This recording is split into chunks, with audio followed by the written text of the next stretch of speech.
beriman, bertakwa, pasti kita kepleset suatu saat. Tinggal kita banyak kepleset atau tidak. Kalau kita sesekali kepleset, segera bertobat, maka itu orang baik. Tapi kalau terlalu banyak terpleset, maka berarti enggak beres ya. Tetapi ingat bahwasanya manusia pasti dia melakukan kesalahan. Ini yang pertama. Yang kedua, kita harus sadar bahwasanya hati ini sangat mudah berubah. Hati ini sangat mudah berubah. Makanya dikatakan summiyal qalbu qalban litaqallubihi. Dikatakan hati dengan hati karena dalam bahasa Arab hati adalah qalb, qalb itu berubah-ubah. Mudah berubah, ya. Terkadang begini, terkadang, dan kita merasakan hal tersebut. Betapa sering hati kita berubah, terkadang kita ikhlas, terkadang kita riya, terkadang kita sabar, terkadang kita enggak sabar, terkadang kita husnudzon, terkadang kita suudzon, terkadang kita memaafkan, terkadang kita dendam. Betapa mudah hati ini apa? Berubah. Terkadang bahkan di pagi hari kita ikhlas, sore harinya kita sudah riya. Terkadang di pagi hari kita maafkan, sorenya kita sudah dendam. Seperti itu ya. Jadi hati ini sangat mudah berubah-ubah. Oleh karenanya dalam satu hadis Rasulullah SAW bersabda, la qalbu ibni Adam asra'u taqalluban minal qidir idza ijtama'at ghulyanan. Bahwasanya hati seorang anak Adam itu lebih cepat berubah daripada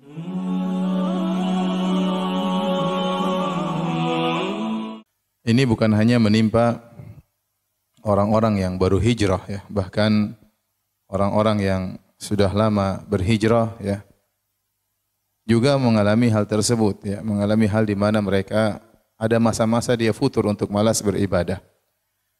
Bahkan terkadang kita dapati dalam sebagian hadis, sebagian sahabat juga mengalami hal tersebut. Nanti akan kita sebutkan dalilnya ya, bahwasanya futur ini problem yang dialami oleh semua orang.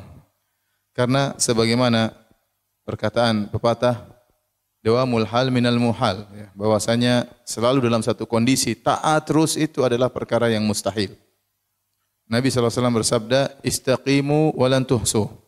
Istiqamalah kalian dan kalian tidak bakalan mampu. Ada saatnya seorang kemudian malas, ada saatnya seorang dalam kondisi futur ya. Namun yang perlu kita bahas ya, bagaimana kita menghadapi masa-masa malas tersebut. Dan apa sih sebabnya kenapa kita sering mengalami masa tersebut? Ada sebagian orang dia kadang-kadang malas, tapi kadang tidak sering-sering. Sebaliknya ada sebagian orang malasnya yang sering, rajinnya yang kadang-kadang ya. Ya. Yang kita ingin adalah rajinnya sering, malas kadang-kadang itu suatu yang wajar. Nah, bagaimana, apa sebabnya, dan bagaimana kita menghadapi hal tersebut ya, agar kita selamat di dunia maupun di akhirat. Ibu yang dirahmati Allah Subhanahu wa taala ya. Rasulullah sallallahu alaihi wasallam telah mengisyaratkan hal ini dalam satu hadis yang sahih yang diriwayatkan oleh Al-Imam Ahmad rahimahullahu taala dalam musnadnya, di mana Nabi sallallahu alaihi wasallam bersabda dari hadis Abdullah bin Amr bin Al-As radhiyallahu ta'ala anhuma, anin Nabi sallallahu alaihi wasallam, dari Nabi sallallahu alaihi wasallam beliau bersabda, likulli amalin syirrah. Setiap amalan itu ada masa semangatnya, ada masa kuatnya dalam beramal. Wa likulli syirratin fatrah. Namun masa semangat beramal tersebut ada saatnya futur. Faman kanat fatratuhu ila sunnati faqad aflah. Barang siapa yang tatkala di masa malas tersebut menimpanya, dia tetap kembali kepada sunnah Nabi, sunnahku, maka dia telah beruntung. Wa man kanat ila ghairi dzalik faqad halak. Barang siapa yang ternyata di masa-masa malasnya dia pergi kepada selain petunjuk Nabi sallallahu alaihi wasallam, maka dia telah binasa. Maksud hadis ini sebagaimana dikatakan oleh para ulama, tatkala kita inna likulli amalin syirrah, setiap amalan itu ada masa semangatnya. Kalau lagi semangat, semangatlah beribadah. Mumpung lagi semangat sedekah, sedekahlah. Lagi semangat salat malam, salat malamlah. Nanti ada masa di mana seorang futur, malas, dan itu menimpa siapa saja. Nah, tatkala menghadapi masa malas ini, satu saja yang harus dia lakukan, jangan dia tinggalkan kewajiban itu. Mungkin salat malamnya dia tinggalkan, mungkin salat rawatib dia tinggalkan, mungkin puasa sunnah dia tinggalkan, tapi yang fardu jangan sampai dia tinggalkan. Itu berarti di masa malas dia masih berada di atas sunnah Nabi sallallahu alaihi wasallam. Nah, orang yang seperti ini tatkala dia rasa malas, ditimpa dengan kemalasan ya, dia tetap mempertahankan yang wajib-wajib, suatu saat dia akan kembali lagi menjalankan yang sunnah-sunnah. Karena namanya manusia, ada masa dia tidak selalu semangat, ada masa dia pun berhenti dari semangatnya. Oleh karenanya, seperti saya singgung di awal pengajian, hal ini juga dialami oleh sebagian sahabat. Al-Imam Muslim dalam sahihnya meriwayatkan dari Hanzalah Al-Usayyidi radhiyallahu taala anhu, seorang sahabat bernama Hanzalah Al-Usayyidi, dan dia termasuk kutab Rasulullah, termasuk sekretarisnya Nabi sallallahu alaihi wasallam yang ikut mencatat Al-Qur'an kalau wahyu turun kepada Nabi sallallahu alaihi wasallam. Hanzalah berkata, "Laqiyani Abu Bakar." Aku bertemu dengan Abu Bakar As-Siddiq radhiyallahu taala anhu. Faqala kaifa anta? Maka Abu Bakar bertanya, "Bagaimana kondisimu?" "Ya Hanzalah, wahai Hanzalah." Qala, aku berkata, "Nafaqa Hanzalah." Hanzalah telah melakukan kemunafikan. Abu Bakar berkata, "Subhanallah, ma taqul? Apa yang kau katakan? Kenapa kau berkata kau terjerumus dalam kemunafikan?" Qultu, Hanzalah berkata, "Nakunu 'inda Rasulillah sallallahu alaihi wasallam yudzakkiruna bin nar wal jannah hatta ka'anna ra'yu 'ain." Kita kalau lagi di sisi Nabi sallallahu alaihi wasallam, lantas Nabi mengingatkan kepada kita tentang surga dan neraka, seakan-akan kita melihat neraka dan surga tersebut secara langsung.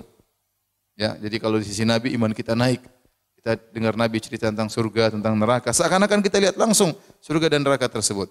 Fa idza kharajna min inda Rasulillah. Tetapi kalau kita pulang meninggalkan Nabi sallallahu alaihi wasallam, afasna al-azwaj wal aulad wad dhayi'at, lantas di rumah kita interaksi dengan istri, dengan anak, dengan pekerjaan, ya. Fanasina katsiran, akhirnya kita lalai, banyak yang kita lupakan. Sehingga Hanzalah tatkala tidak di sisi Nabi merasa imannya lemah, tatkala di sisi Nabi sallallahu alaihi wasallam mendengarkan pengajian-pengajian maka dia merasa imannya tinggi. Itulah yang dia katakan, nafaqa Hanzalah. Sungguhnya saya telah melakukan apa? Kemunafikan. Nanti dia merasa imannya kurang, itu adalah kemunafikan. Maka apa kata Abu Bakar? Fa wallahi inna lanalqa mithla hadza. Saya juga mengalami demikian seperti engkau alami. Fantalaqtu ana wa Abu Bakar. Maka aku Hanzalah bersama Abu Bakar, kami pun pergi hatta dakhalna ala Rasulillah sallallahu alaihi wasallam, sampai kami bertemu dengan Rasulullah sallallahu alaihi wasallam. Qultu nafaqa Hanzalah ya Rasulullah. Aku berkata, wahai Rasulullah, sungguhnya Hanzalah telah melakukan kemunafikan. Maka Rasulullah SAW berkata, wa ma dzaka? Apa itu yang kau lakukan wahai Hanzalah? Maka Hanzalah berkata, ya Rasulullah, nakunu indaka tudzakkiruna bin nari wal jannah hatta ka'anna ra'yu ain. Kalau kami lagi berada di sisimu, di sisi Anda wahai Rasulullah, engkau ingatkan kami tentang surga dan neraka, seakan-akan kami melihat surga dan neraka. Fa idza kharajna min indik, tapi kalau kami sudah berpisah dari engkau, afasnal azwaj, kami berinteraksi dengan istri, wal aulad, dengan anak-anak, wal dhayi'at, dengan pekerjaan, dengan kegiatan duniawi, nasina katsiran, maka banyak yang kami lupakan.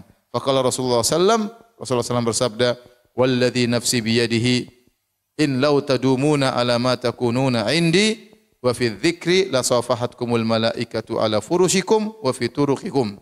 Kata Nabi, demi zat yang jiwaku berada di tangannya, seandainya kalian selalu berada di sisiku, selalu kalian mengingat surga dan neraka seperti melihat surga dan neraka, dan selalu mengingat Allah Subhanahu wa taala, tentu malaikat akan datang dan berjabat tangan dengan kalian, bahkan di tempat tidur kalian, bahkan di jalan-jalan kalian.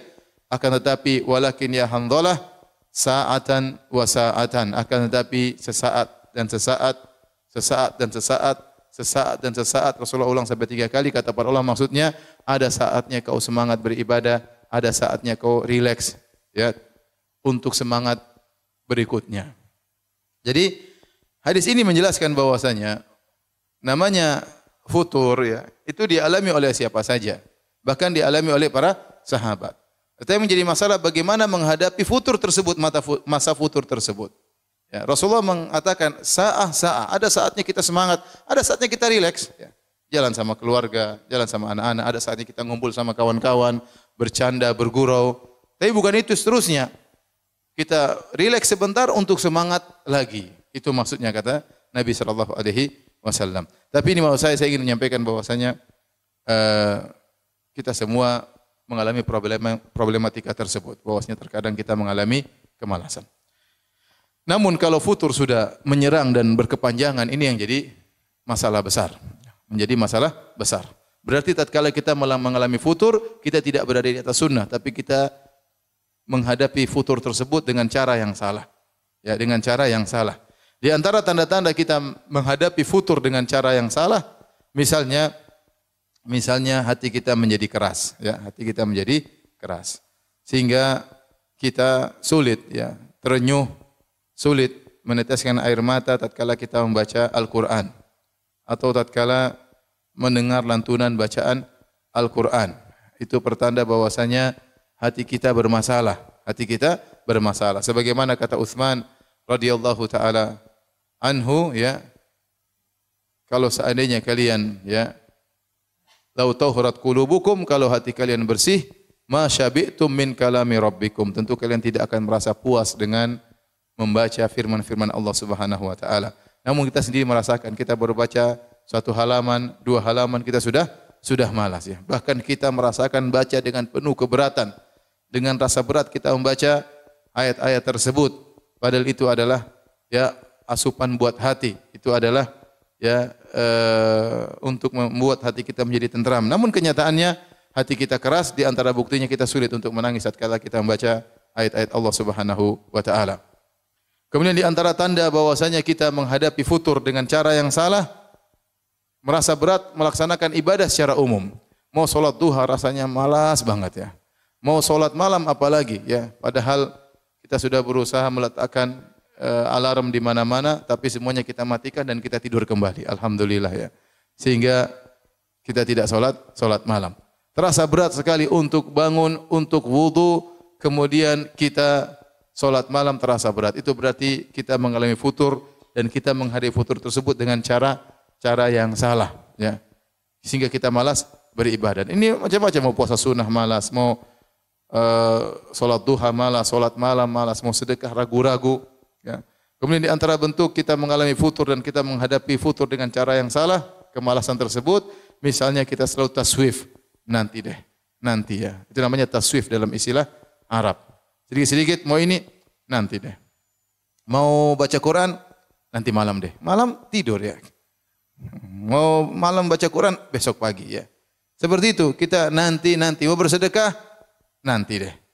Selalu kita menunda-nunda amal soleh, dan itu menunjukkan hati kita bermasalah. Hati kita bermasalah.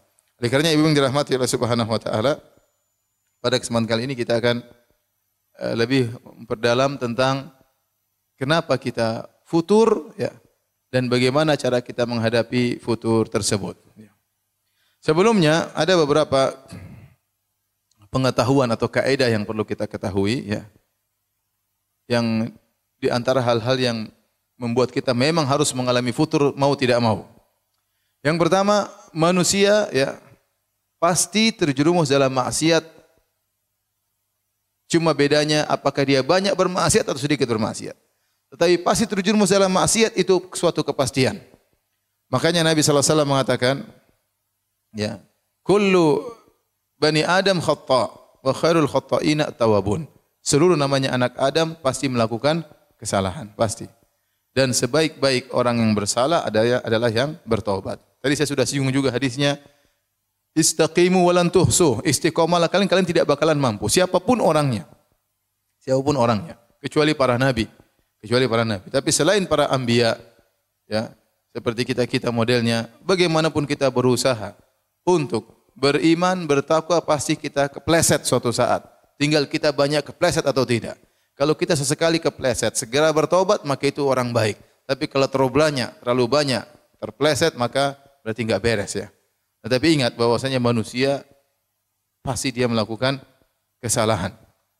Ini yang pertama. Yang kedua, kita harus sadar bahwasanya hati ini sangat mudah berubah. Hati ini sangat mudah berubah. Makanya dikatakan summiyal qalbu qalban litaqallubihi.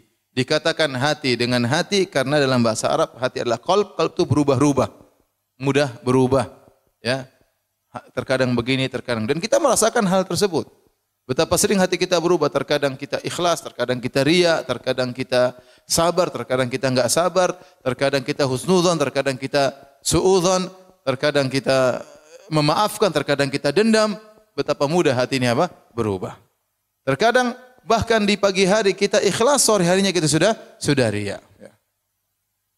Terkadang di pagi hari kita maafkan, sorenya kita sudah dendam. Seperti itu ya. Jadi hati ini sangat mudah berubah-ubah.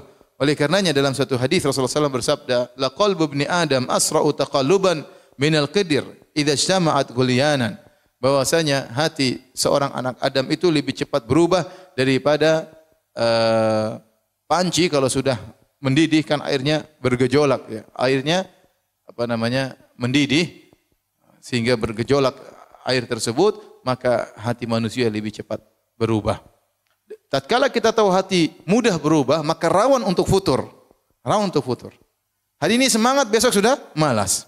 Minggu ini semangat, minggu depan sudah malas. 1 minggu semangat, 1 tahun malas, bahaya. Jadi ini isyarat bahwasanya demikianlah sifat atau tabiat daripada hati manusia sering berubah-ubah. Maka seorang jangan merasa pede dengan kondisi hatinya sekarang ini. Kenapa? Karena hatinya rawan untuk berubah pada kondisi yang lain. Ya, sangat rawan. Maka dia harus benar-benar perhatikan hatinya. Kemudian di antara kaidah yang agung dalam kaidah Ahlussunnah wal Jamaah, bahwasanya al-iman yazid wa yanqus. Iman itu naik dan turun. Tidak ada namanya manusia imannya stabil terus. Tidak ada, kecuali mungkin malaikat, ya, kecuali mungkin para nabi. Adapun manusia seperti kita yang biasa, maka iman terkadang naik, terkadang turun. Naik kata para ulama yazid bi ta'ah. Iman itu naik dengan ketaatan, wa yanqus bil ma'siyah, dan iman itu turun dengan apa? Kemaksiatan. Nah, kalau orang terjerumus dalam banyak kemaksiatan, imannya menurun.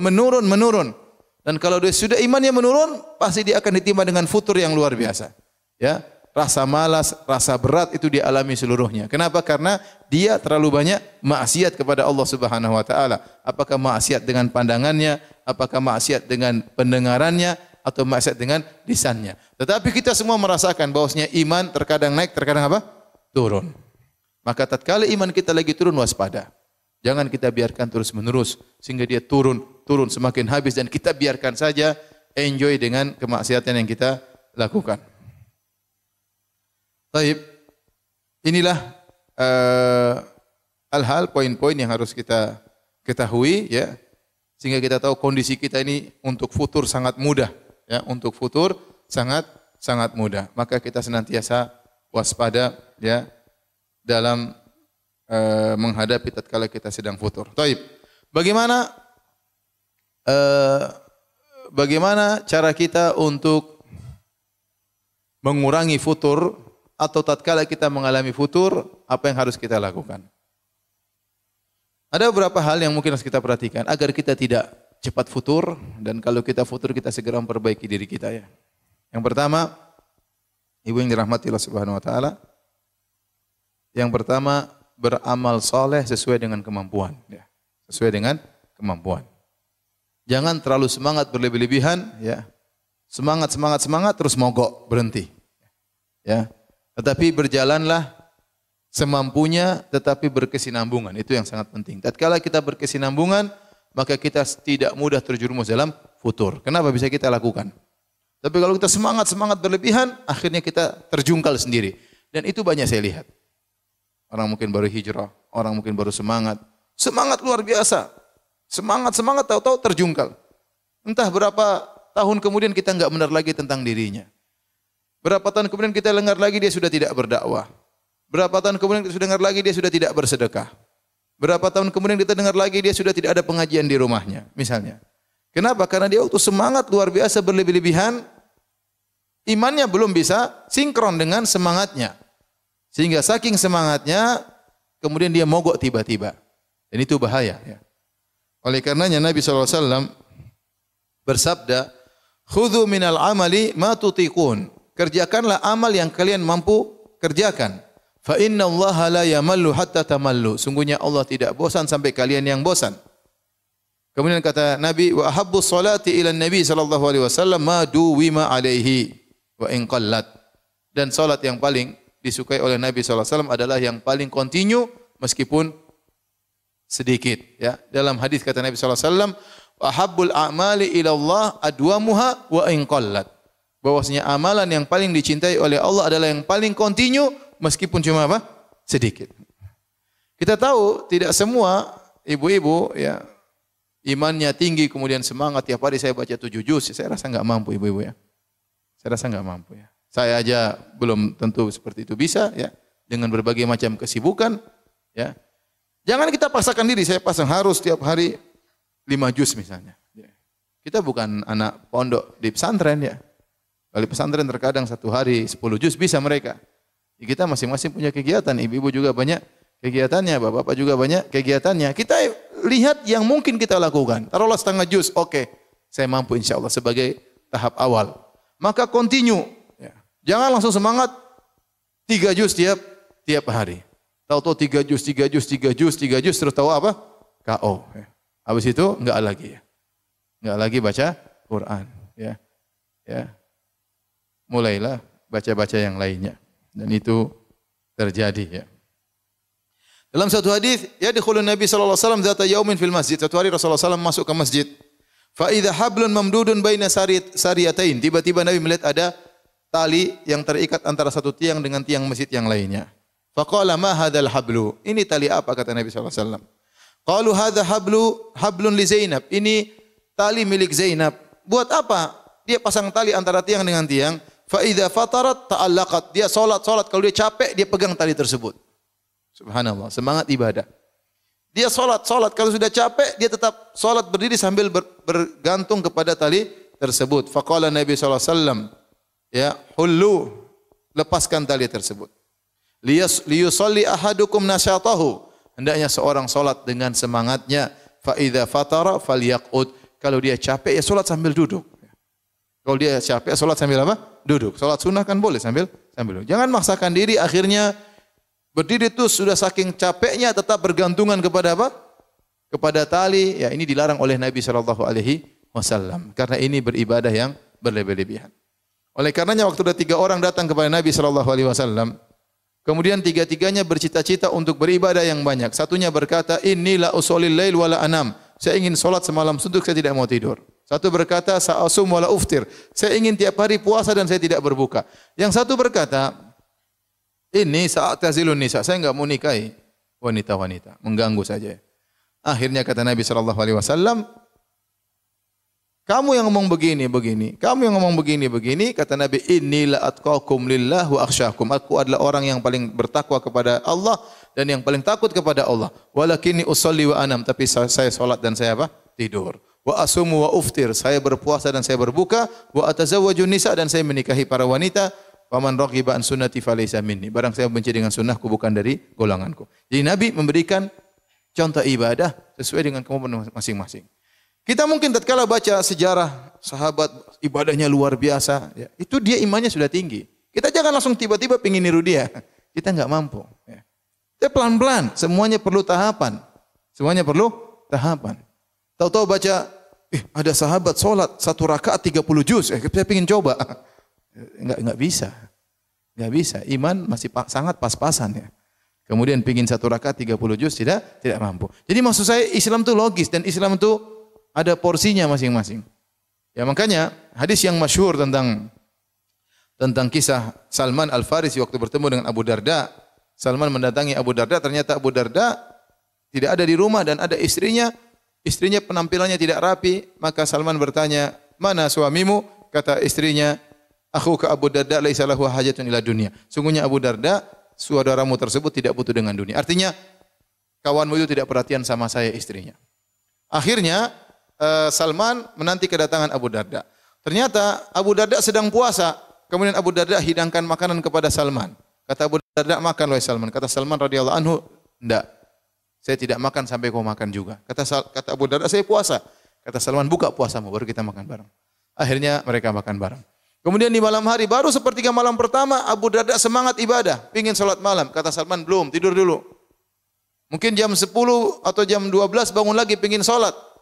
Kata Salman, "Belum, tidur dulu." Tatkala sudah sepertiga malam yang terakhir, maka Abu Darda dibangunkan oleh Salman untuk salat malam. Setelah itu Salman nasihati Abu Darda. Dia berkata, "Inna li rabbika 'alaika haqqan." Wahai Abu Darda, sungguhnya Tuhanmu punya hak. Wa li jasadika 'alaika haqqan, bahwasanya badanmu juga punya hak untuk istirahat. Wa li zawrika 'alaika haqqan, tamumu juga punya hak untuk kau jamu. Wa li ahlika 'alaika haqqan, istrimu juga punya hak untuk kau mesrai. Ya, fa'ati kulli dzi haqqin haqqah, berikanlah masing-masing apa? Porsinya. Berikanlah masing-masing haknya. Maka kemudian Abu Darda lapor kepada Nabi sallallahu alaihi wasallam, "Ya Rasulullah, Salman bilang saya begini-begini." Kata Nabi sallallahu alaihi wasallam, "Shadaqa Salman, Salman benar." Ini dalil bahwasanya kita tatkala beribadah, ya, lihat porsinya dan kita berusaha untuk berkesinambungan, berusaha untuk continue. Kalau terlalu berat kita tidak bakalan mampu, ya. Maka kita kasih porsi yang kira-kira sesuai dengan kemampuan kita, meskipun sedikit-sedikit. Ya, dalam hal apapun, dalam salat malam, dalam baca Quran, dalam sedekah, jangan langsung saya pingin tiap hari salat duha 8 rakaat. Ya baru seminggu, oke. Mulai minggu kedua, waduh, capek. Akhirnya 1 rakaat pun tidak. Kenapa? Tidak kuat. Ya. Satu lagi, saya pingin bersedekah tiap hari 5 juta. Taib 5 juta tiap hari. Ya. Baru 3 hari sudah berhenti. Hari berikutnya enggak kuat. Ya. Kenapa? Karena Nabi tidak menyuruh kita demikian. Nabi suruh, alaikum minal amali ma tutiqun. Lakukanlah amalan yang kalian mampu. Ya. Nanti kalau kamu sudah terbiasa, sudah terlatih, sudah sinkron antara amal dengan imanmu, maka naikkan. Naikkan kuantitasnya, naikkan kualitasnya, tidak jadi masalah. Maka kita tidak heran melihat bagaimana para salaf dahulu ibadah mereka luar biasa. Lihatlah Abbad bin Bishr radhiyallahu taala anhu waktu dia salat, tahu-tahu kena anak panah di kakinya. Kemudian keluar darah, dia tetap sholat, melanjutkan sholatnya. Kena anak panah kedua, dia tetap sholat. Kena anak panah ketiga, dia tetap sholat. Maka ditanya, kenapa kau tidak berhenti dari sholatmu? Saya sedang baca surat Al-Kahfi. Saya tidak ingin berhenti di tengah jalan. Ya, itu lain. Ya. Tidak sama seperti kita, baru ada semut, kita sudah gelisah. Repot ya.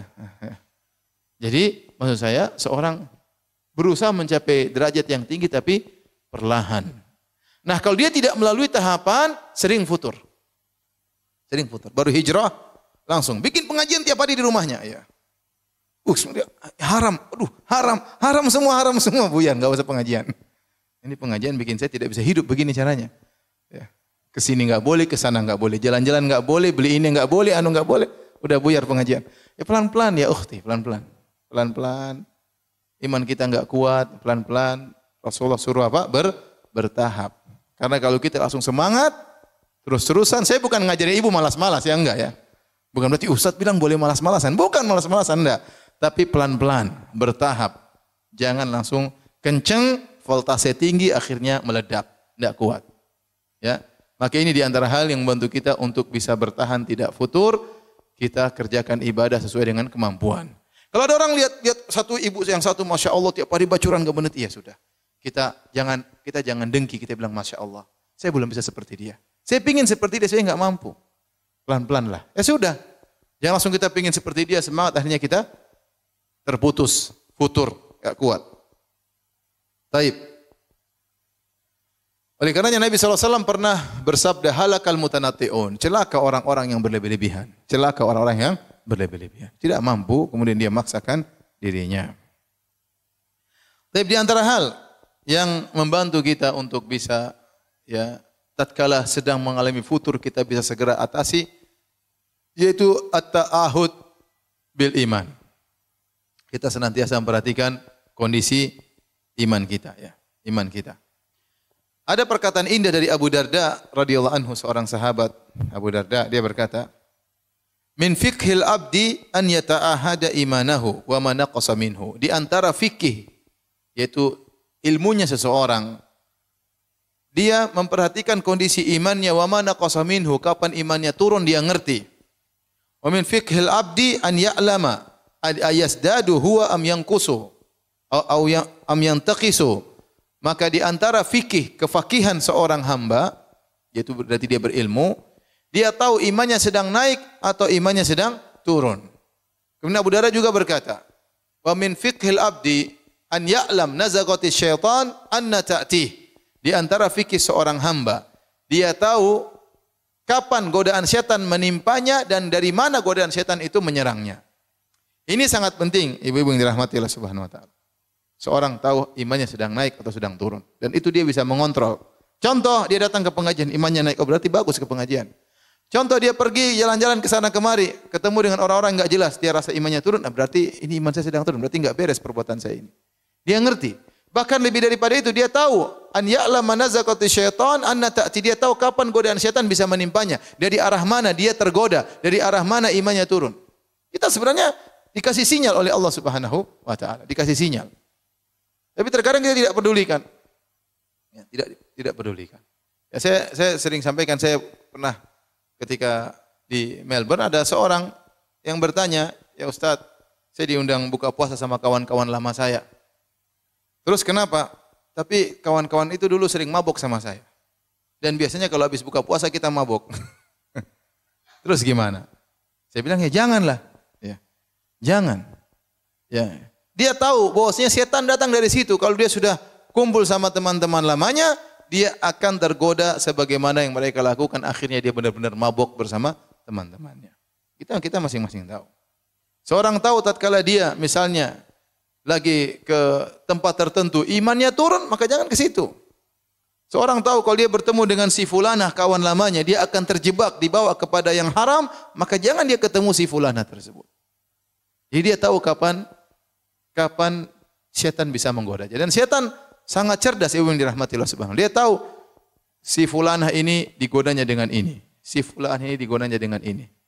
Ini yang ibu ini digodanya dengan tas ya, misalnya ini. Ya, saya enggak tunjuk ibu tertentu ya, ya. Misalnya ibu yang ini digoda dengan ya misalnya baju-baju fashion yang mahal-mahal misalnya. Setan tahu ya. Sehingga dia tergoda di situ, ini tergoda di sini ya. Yang satunya digoda dengan ini, setan tahu siapa yang dia goda dan dengan godaan apa setan menggodanya. Sama seperti lelaki, ada yang digoda dengan wanita, mungkin dia tidak tergoda, tapi digoda dengan jabatan, dia KO. Ya. Digoda dengan popularitas, dia tidak bisa bertahan. Sebaliknya ada yang digoda dengan uang haram, dengan uang riba, dia tidak mau, tapi digoda dengan wanita, dia langsung KO, bertukuk lutut, tidak mampu. Setan tahu, ya. Setan sudah pengalaman ya. Oleh karenanya ya, terutama ibu-ibu yang baru hijrah, hati-hati ya. Tatkala kita hijrah, tentu setan sangat jengkel. Setan sangat tidak suka. Tapi setan tidak putus asa untuk mengembalikan lagi kepada masa lalu kita. Kembalikan lagi kepada masa lalu kita. Maka kita waspada. Kalau hal ini membuat kita terjerumus kembali, maka tinggalkan hal tersebut. Jangan coba-coba untuk mendatangi hal tersebut. Kita imannya lemah. Ya, iman kita lemah. Kita tidak ingin Allah sudah kasih kita hidayah, kemudian kita buang hidayah tersebut. Kita memilih kegelapan kita yang masa lalu. Sebagian orang kalau berjalan-jalan, berkelana di dunia Facebook, imannya turun, jangan berkelana di dunia Facebook. Ya. Dia masuk di Facebook, lihat teman-teman lamanya, lihat cowok-cowok lamanya, ya. Lihat. Dan bisa saja setan ingin tahu gimana kabarnya sih. Sudah kawin belum sih? Sudah. Coba istri, cantikan saya daripada istrinya. Mulailah. Namanya manusia, kita nggak tahu. Ya. Mengecek akun-akun orang. Akhirnya apa? Berkelana, hal tersebut membuat iman kita apa? Turun. Kalau kita tahu iman kita turun di situ, jangan coba-coba. Kalaupun kita terlanjur, segera istighfar. Segera bertobat kepada Allah Subhanahu wa taala. Oleh karena ini sangat penting, seorang harus tahu kapan imannya naik dan kapan imannya turun dan dari mana dia terjatuh. Dia harus ngerti. Ya. Ada orang mungkin kalau digoda dengan lain dia bisa kuat, tapi digoda dengan musik dia enggak kuat. Tahu-tahu kepalanya goyang-goyang sendiri. Tahu-tahu dia bersenandung. Ada kawan saya jalan di mall sama istrinya. Tahu-tahu dia dengar nyanyian. Siapa yang nyanyi? Ternyata istrinya yang nyanyi. Ternyata istrinya sudah hijrah tapi belum kuat hijrahnya. Jadi bawa ke mall lagu yang menyenangkan, istrinya ikut nyanyi. Siapa ikut nyanyi samping saya? Ternyata istrinya. Itu bukan saya ya, bukan ya. Baik. Di antara hal yang membantu kita untuk tidak sering terjerumus dalam futur. Dan kalau terjerumus dalam futur kita segera kembali adalah kita memilih teman yang benar, memilih teman yang benar. Ini sering saya sampaikan berulang-ulang. Bahwasanya pengaruh teman itu sangat luar biasa. Teman bisa merubah mindset cara kita berpikir. Teman bisa merubah pola hidup kita dalam menjalani kehidupan. Teman bisa merubah cara berbicara kita. Yang tadinya mungkin seorang tawadhu bisa menjadi sombong, dan sebaliknya orang yang sombong bisa menjadi apa? Tawadhu. Karena melihat temannya. Dengan teman yang baik, seorang yang tadinya pelit bisa jadi dermawan. Dan teman yang buruk, tadinya dermawan bisa menjadi apa? Pelit. Maka teman ini sangat penting, hati-hati dalam memilih teman. Kita kenal sama banyak orang enggak ada masalah, tapi untuk sahabat kita harus pilih-pilih. Tidak sembarang seorang kita jadikan sahabat dekat kita. Kita harus benar-benar memfilter. Kita harus benar-benar selektif. Ya, karena teman itu sangat mempengaruhi pola pikir kita. Dan ini benar ibu-ibu yang dirahmati oleh Allah Subhanahu wa taala.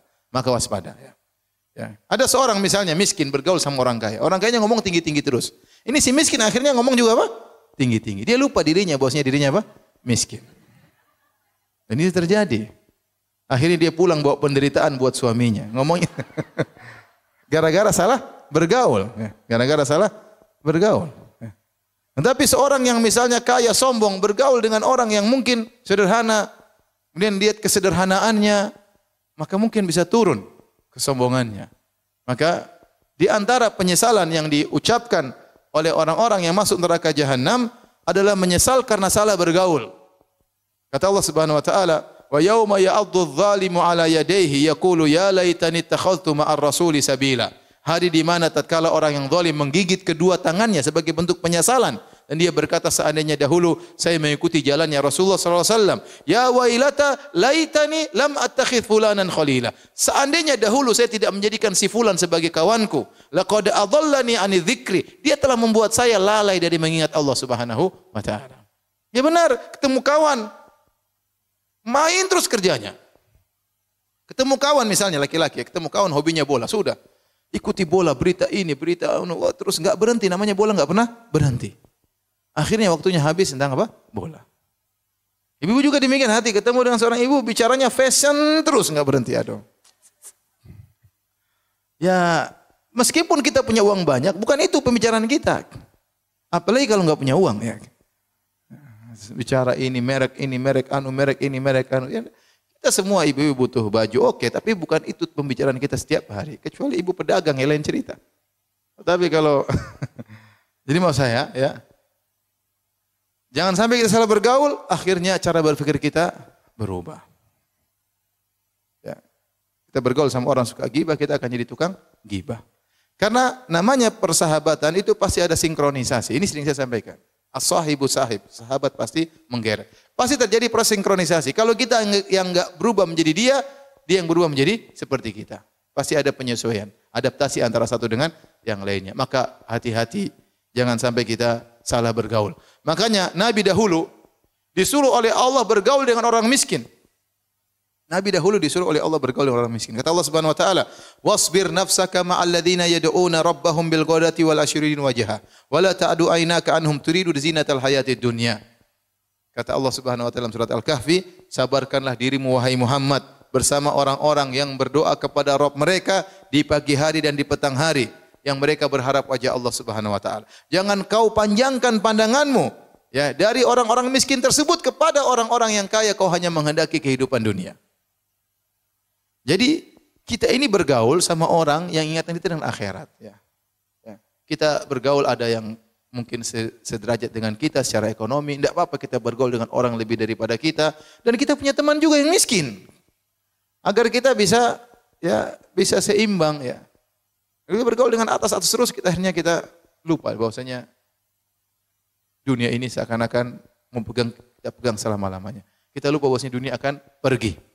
Dunia akan pergi. Akhirnya terkadang kita lupa bersyukur. Tapi kalau kita bergaul sama orang miskin, kita bersyukur kepada Allah Subhanahu wa taala.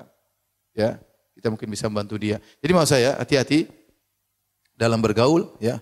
Kalau salah bergaul berbahaya. Oleh karenanya terutama kepada orang yang baru-baru berhijrah, hati-hati dengan komunitas lama. Tatkala kisah yang ma'ruf tentang pembunuh 100 nyawa yang dia sudah membunuh 99 nyawa, dia datang kepada orang yang dianggap alim, dia berkata, "Wahai fulan, sungguhnya saya telah membunuh 99 nyawa. Apakah saya masih bisa bertobat?" Kata orang tersebut, "Tidak bisa. Kau tidak mungkin diterima tobatmu. Maka orang ini pun marah dan dia pun sembelih lagi orang tersebut. Lengkaplah dia bunuh 100 orang. Setelah itu dia mencari lagi orang yang alim. Dia ketemu dengan orang yang alim. Dia bertanya, "Ya fulan, apakah Allah masih bisa menerima tobatku?" Kata orang alim tersebut, "Bisa. Tapi syaratnya kau harus pergi meninggalkan komunitasmu dan pergilah ke kampung yang lain. Beribadahlah kepada Allah dengan orang-orang di sana." Maka kemudian dia berjalan meninggalkan kampungnya menuju kampung yang lain. Di tengah perjalanan, belum sampai ke kampung tersebut, dia meninggal dunia. Akhirnya datang malaikat rahmat, malaikat azab, mengukur, ternyata jarak dia menuju kampung yang baik tersebut lebih dekat, akhirnya dia diampuni dan dimasukkan dalam surga. Tapi ini isyarat bahwasanya, kalau Anda ingin benar-benar hijrah, Anda ingin benar bertobat, tinggalkan komunitas yang lama. Kalau Anda ingin benar-benar berhijrah. Tapi kalau berhijrah, tapi masih gaul sama komunitas lama, yang masih suka joget-joget, yang masih suka nyanyi-nyanyi, yang masih suka glamor kehidupannya, susah. Anda hijrahnya tidak akan sempurna. Dan suatu saat Anda akan bisa kembali lagi. Dan orang yang baru berhijrah benar-benar diintai oleh syaitan. Syaitan ingin mengembalikan dia lagi. Syaitan ingin mengembalikan dia lagi. Jika antum hijrah, Anda anti hijrah, serius. Hijrah, jadi insya Allah kasih kawan-kawan yang lain. Yang bisa kita enjoy dalam bergaul, enjoy dalam bersahabat. Alhamdulillah. Dan insya Allah Allah berikan kelezatan yang lebih daripada komunitas yang lama. Tetapi kalau kita ternyata hijrahnya ragu-ragu, masih sering gaul sama komunitas lama, maka sangat mudah kita kembali lagi. Ustaz, apa kita harus putuskan hubungan sama komunitas lama? Jawabannya tidak. Tetapi bergaul sekedarnya. Sekedarnya boleh. Kita tetap say hello, mungkin masih di grup. Tapi kalau ternyata memang benar-benar mengganggu, kita harus tinggalkan mereka karena Allah Subhanahu wa taala. Kalau tidak, maka suatu saat kita akan kembali lagi atau hijrah kita akan ragu-ragu. Ya. Saya ingatkan kepada mungkin sebagian orang, ya saya tidak tahu hadir di sini atau yang lainnya, yang mungkin sebelumnya berada dalam dunia artis, dunia ketenaran, kemudian dia berhijrah. Ya. Terkadang dalam hatinya masih ada syahwat ingin tenar, ingin tetap terkenal, tetap disanjung orang. Buang itu semua. Anda ingin hijrah, buang itu semua. Ya. Kalau mau hijrah, buang itu semua. Adapun hijrah tapi tetap saja masih mau disanjung orang, tetap saja ingin tampil bersama yang lainnya, maka saya rasa hijrah itu kurang sempurna. Ya. Kalau ingin kelezatan dalam bersahabat, kelezatan dalam hijrah, tinggalkan itu semua. Saya kadang sedih lihat sebagian orang sudah berhijrah tapi dia masih terngiang-ngiang dengan ketenaran, masih ingin tetap apa? Tenar, masih ingin tetap tampil. Terkadang dia tampil dengan istrinya, terkadang masih pamerkan. Saya sedih aja ngeliat ya. Oleh karenanya, hadirin hadirat Allah Subhanahu wa taala, seorang tatkala hijrah, ya, dia berusaha untuk hijrah dengan serius. Ya. Say hello tetap ada dengan kawan-kawan lamanya, tapi jangan kemudian intens dengan mereka, karena iman ini kita lemah, kita rawan kembali lagi. Kita rawan kembali lagi. Saya kapan ditelepon seorang, "Ustaz, saya sudah lama meninggalkan musik. Tapi saya dengar ada yang bilang musik boleh, Ustaz.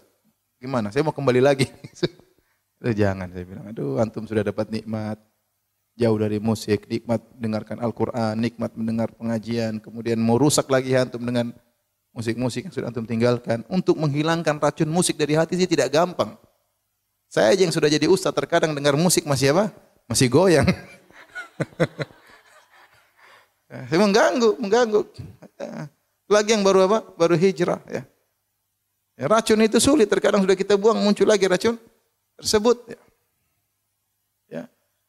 Oleh karenanya hijrah yang serius.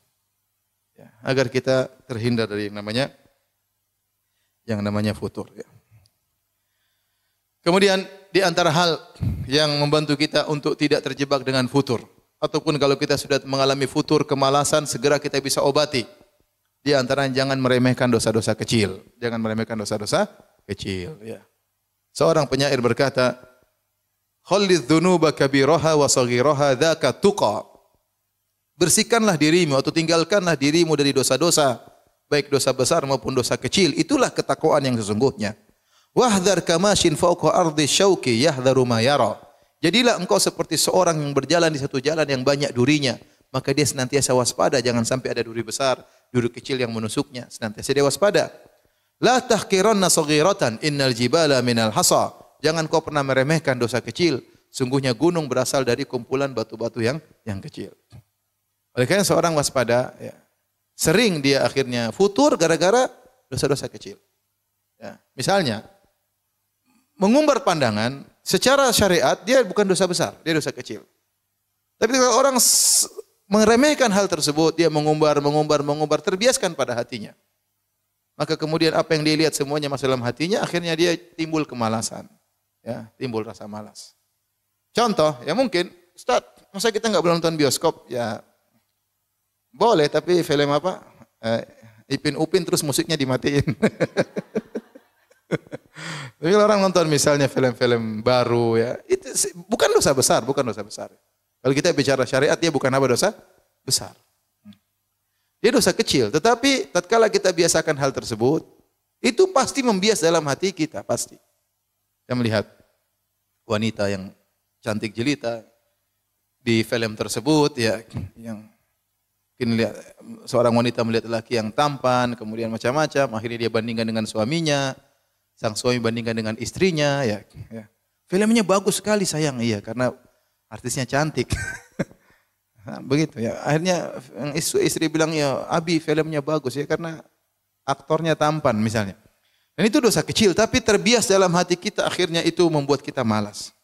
Makanya seorang salaf pernah berkata, saya terhalangi dari salat malam gara-gara dosa yang pernah saya kerjakan. Akhirnya kita malas banget salat malam. Kita malas banget untuk apa? Baca Quran. Kenapa? Karena hati kita sudah dimasuki oleh maksiat meskipun dosa-dosa kecil. Meskipun dosa-dosa kecil. Maka seorang berusaha, ya kalau dia tidak mampu meninggalkan secara total, paling tidak dikurangi sedikit demi sedikit. Kalau dia belum bisa menghindari, tetap istighfar kepada Allah Subhanahu wa taala. Astagfirullah. Saya katakan demikian karena saya sendiri pernah mengalami terus berat sekali. Saya dulu main musik, kemudian saya tinggalkan musik, enggak gampang ya. Bertahap, ya. Tidak bisa langsung meninggalkan musik karena sudah terlanjur merasuk dalam hati saya, ya. Susah. Tapi saya berusaha meninggalkan sampai saya meninggalkan secara total. Betapa sering setan menggoda saya.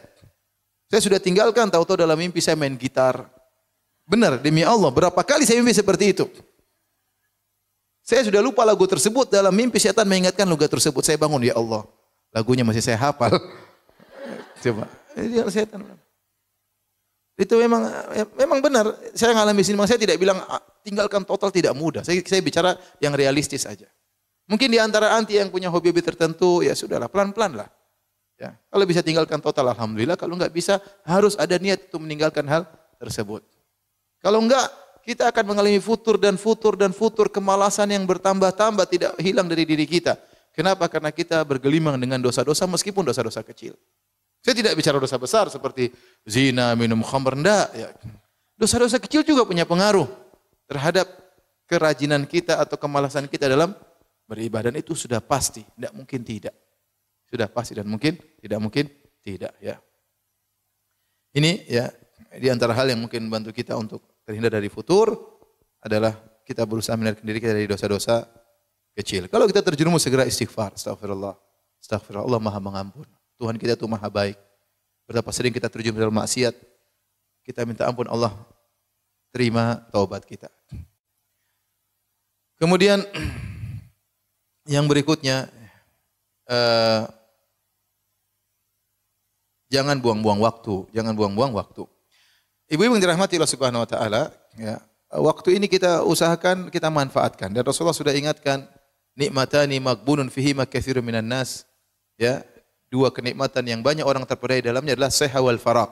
Adalah sehat dan waktu luang. Kita mumpung masih sehat, kita manfaatkan waktu kita. Dan maksud saya manfaatkan waktu bukan berarti hanya sholat, zikir, enggak. Maksud saya waktu kita jangan terbuang-buang. Entah kita sedang bermesraan sama suami, entah kita sedang sama anak-anak, entah kita sedang sama orang tua ngobrol, entah kita ketemu sama kawan-kawan kita, ukhti-ukhti yang lain dalam rangka mendekatkan tali ukhuwah. Intinya tidak ada waktu yang terbuang-buang. Intinya tidak ada, semua waktu bermanfaat. Entah kita lagi duduk baca Quran, entah kita lagi bikin suatu makanan buat suami, entah kita lagi ngobrol sama pembantu misalnya, kita arahkan begini dan begini, entah kita menyenangkan tetangga kita. Pokoknya waktu kita jangan ada yang terbuang. Itu di antara hal yang buat kita tidak futur.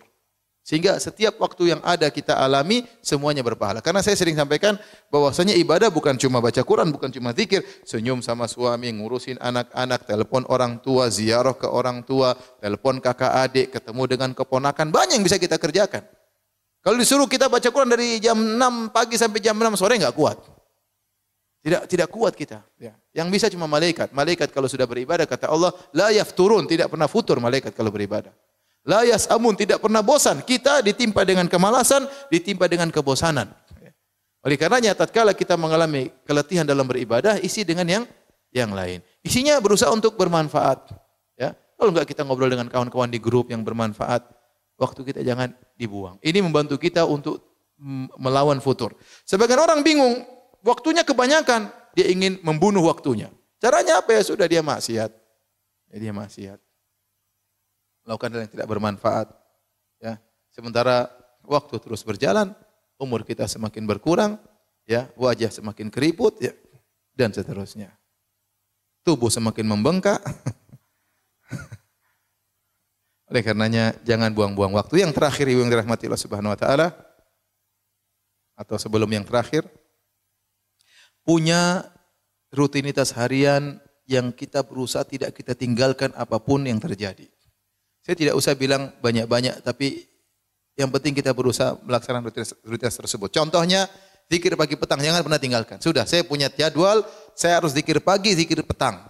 Ustaz, saya sibuk lupa sampai maghrib belum zikir. Tidak apa-apa, habis maghrib boleh zikir petang, tidak ada masalah. Ustaz, saya lupa zikir pagi, ketiduran bangun jam 7 siang. Tidak apa-apa, zikir pagi, tidak ada masalah. Boleh. Seharusnya kita zikir pagi setelah sholat subuh sebelum terbit matahari. Tapi kalau terlambat, tidak apa-apa, diqadha, tidak ada masalah. Sama, seharusnya kita zikir malam atau zikir petang kalau bisa sebelum maghrib. Dan ada sebagian yang setelah maghrib. Tetapi seandainya kita lupa pada isya baru ingat, tidak ada masalah. Kita zikir petang, tidak ada masalah. Ini namanya wirid harian. Jangan kita tinggalkan. Ya. Kita punya target misalnya, setiap hari saya harus baca, saya enggak usah banyak-banyak ibu. 1 halaman saja. Saya enggak bilang ibu baca setengah juz, 1 juz, 2 juz, enggak. Enggak usah bikin grup juz-juzan, enggak usah ya. Ya. Yang penting saya punya target bawa Quran, ininya harus pindah tiap hari, apa namanya? Talinya harus pindah tiap hari. Iya. Apa namanya? Marknya. Ya, itu dipindahin tiap hari. Paling tidak sehari saya baca 1 lembar.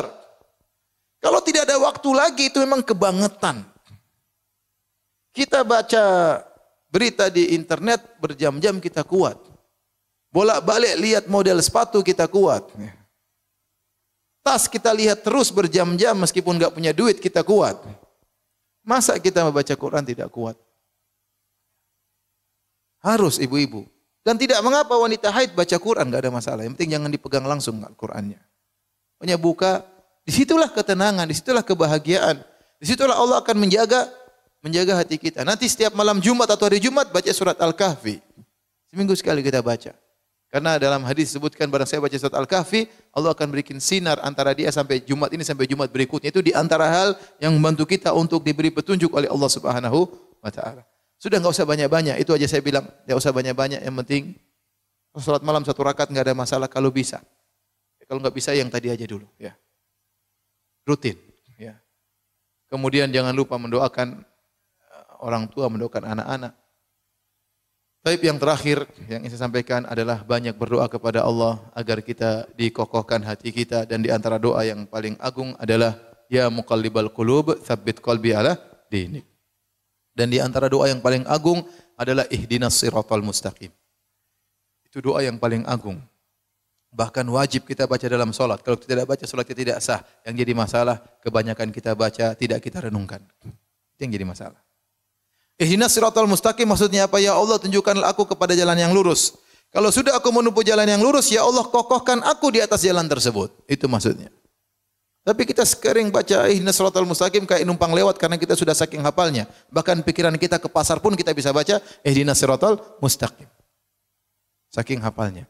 Tapi saya ingatkan untuk diri saya pribadi dan ibu sekalian, benar-benar Kalau kita mengucapkan ihdinas siratal mustaqim, maka hendaknya kita serius ya. Benar-benar kita minta petunjuk kepada Allah Subhanahu wa taala. Menurut saya, futur ini adalah salah satu ujian berat yang banyak terjadi di zaman sekarang. Awalnya semangat luar biasa dalam menuntut ilmu, sedekah atau sholat sunnah. Tapi kemudian mulai malas dan mencari alasan untuk menundanya.